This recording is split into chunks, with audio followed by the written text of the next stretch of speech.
안녕하세요. 세종꿈의교회 김두영 목사입니다. 여러분, 요즘 날씨 정말 더우시죠? 밖에 나가기가 무서울 정도로 무더운 날씨가 이어지고 있습니다.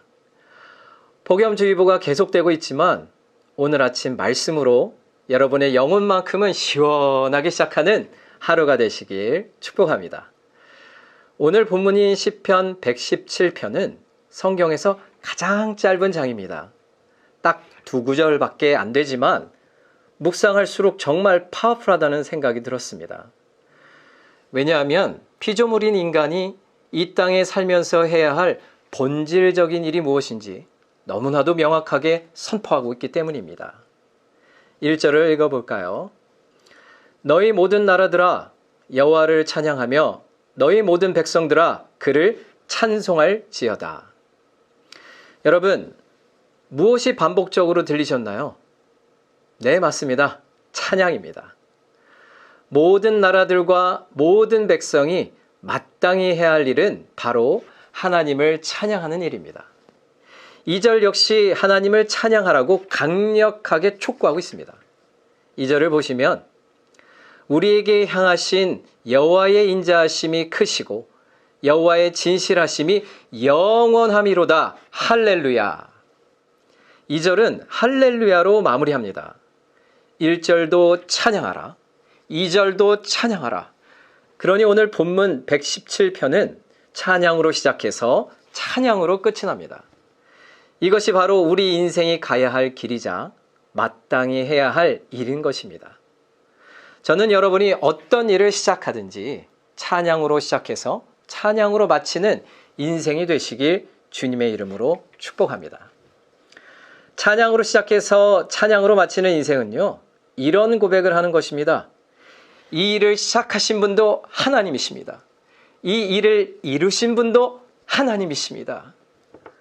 우리 안에 착한 일을 시작하신 하나님을 찬양하며 매 순간 할렐루야를 외치는 믿음의 주인공이 되시길 축복합니다. 사랑하는 꿈의 가족 여러분, 우리 인생에서 돈도 능력도 지식도 구해야 하지만 반드시 구해야 할 것은 찬송의 입술입니다. 어떤 어려운 상황 속에서도 어떤 환난과 근심 속에서도 하나님을 향한 찬양을 멈추지 않는다면 우리의 인생은 반드시 승리하게 되고 회복하게 될 줄 믿습니다.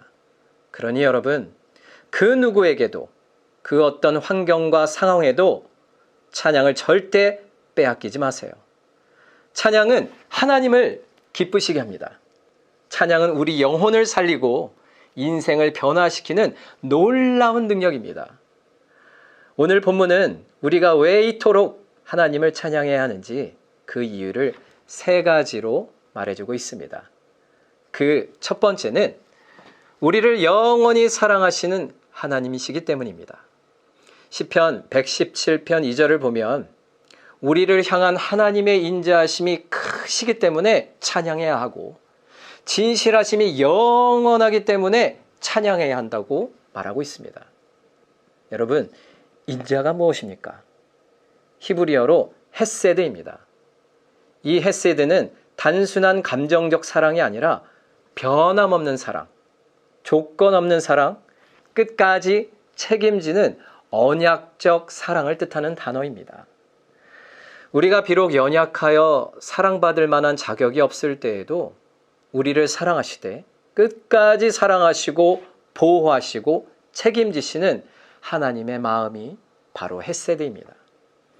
우리는 상황을 따라 마음을 쉽게 빼앗기지만 우리 하나님은 결코 한눈 팔지 않으시고 변치 않는 사랑을 하시는 헤세드의 하나님이십니다.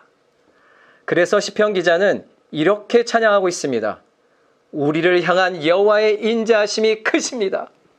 우리를 사랑하시는 그 진심이 영원하십니다. 할렐루야. 이어지는 118편 1절부터 4절에서도 이스라엘의 온 집과 여호와를 경외하는 모든 자들에게 그의 영원한 인자하심을 감사하고 찬양하라고 거듭 명령하고 있습니다. 여호와께 감사하라. 그는 선하시며 그의 인자하심이 영원함이로다. 이제 여호와를 경외하는 자는 말하기를 그의 인자하심이 영원하다 할지로다. 사랑하는 성도 여러분, 우리를 살리는 일이라면 자기 목숨도 아끼지 않는 예수님이 지금 우리와 함께 하십니다. 우리는 변해도 변함없는 사랑으로 끝까지 우리를 품어주시는 그분의 인자하심은 영원합니다. 이 사실 하나만으로도 우리가 찬양할 이유가 충분한 줄 믿습니다. 하나님을 찬양해야 될 두 번째 이유는 고통 중에 함께 하시고 응답하시는 하나님이시기 때문입니다. 5절을 읽겠습니다. 내가 고통 중에 여호와께 부르짖었더니 여호와께서 응답하시고 나를 넓은 곳에 세우셨도다. 5절에서 말하는 고통은 히브리어로 메차르입니다. 이 단어의 진짜 뜻은 움직일 수 없을 정도로 좁은 곳을 말하며 사방이 꽉 막힌 막다른 골목을 의미합니다. 인생을 살다 보면 내 힘으로는 도저히 빠져나갈 수 없는 막다른 골목을 만날 때가 있습니다. 사방을 둘러봐도 숨 쉴 구멍조차 보이지 않는 답답한 순간이 있습니다. 바로 그때 우리가 주님을 향해 부르짖으면 주님은 들으시고 응답하십니다. 여러분, 하나님은요, 사방이 막힌 좁은 절망의 자리에서 마음껏 숨 쉴 수 있는 넓은 은혜의 자리로 옮겨주시는 분이십니다. 주저앉아 있는 우리의 손을 잡아 다시 일으켜 세워주시는 분이십니다. 그 하나님을 오늘도 찬양합니다.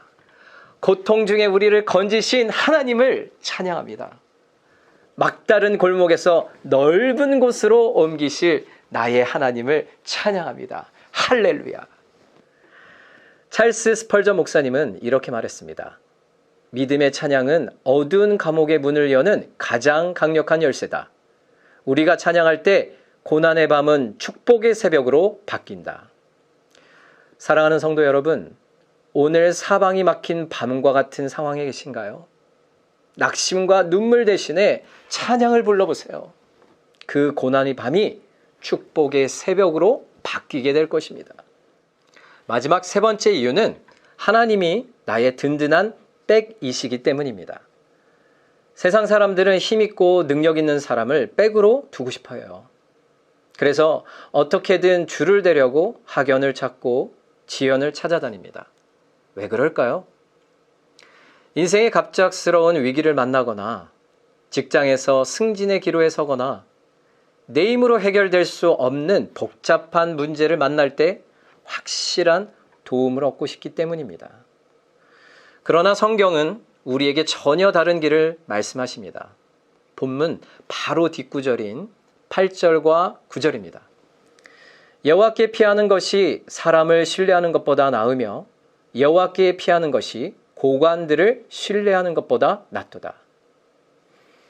세상에서 대단한 사람도 권력을 쥔 고관들도 언젠가는 쇠약해지고 무너지고 때론 우리를 배신합니다. 하지만 온 우주 만물의 주인이신 하나님은 영원히 변치 않는 내 편이 되어주십니다. 오늘 본문 7절 전반부를 보세요. 여호와께서 내 편이 되사 나를 돕는 자들 중에 계시니 변치 않고 무너지지 않는 전능하신 하나님이 내 편이 되어 나를 돕고 계십니다. 여러분, 이 얼마나 기쁘고 벅찬 말씀입니까? 로마서 8장 31절은 이렇게 말씀합니다. 하나님이 우리 편인데 누가 감히 우리를 대적할 수 있겠습니까? 나에게 세상 그 어떤 고관들보다도 확실한 백인 하나님이 계시기에 어떤 상황에도 두려워하거나 낙심할 이유가 전혀 없습니다. 우리가 할 일은 그저 내 편 되신 하나님을 믿고 찬양하는 것뿐입니다. 사랑하는 꿈의 가족 여러분, 오늘 본문은 우리를 향해 강력하게 외치고 있습니다. 우리를 영원히 사랑하시는 하나님을 찬양하라. 고통 중에 건지시는 하나님을 찬양하라. 언제나 내 편이 되시는 든든한 나의 백, 그 하나님을 찬양하라.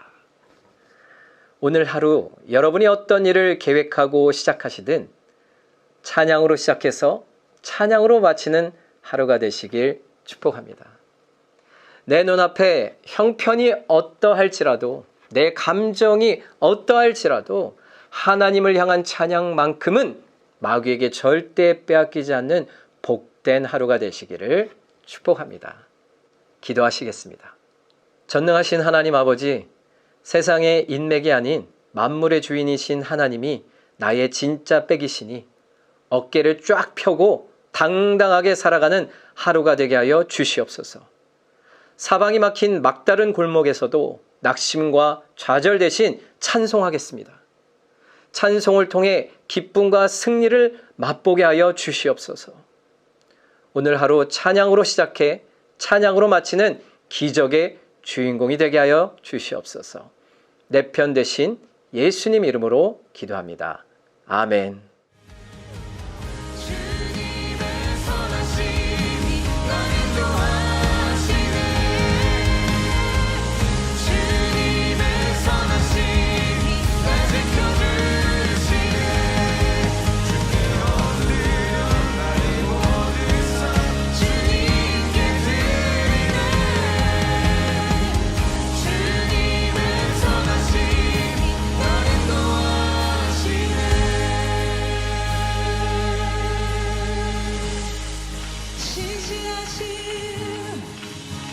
진실하신 나의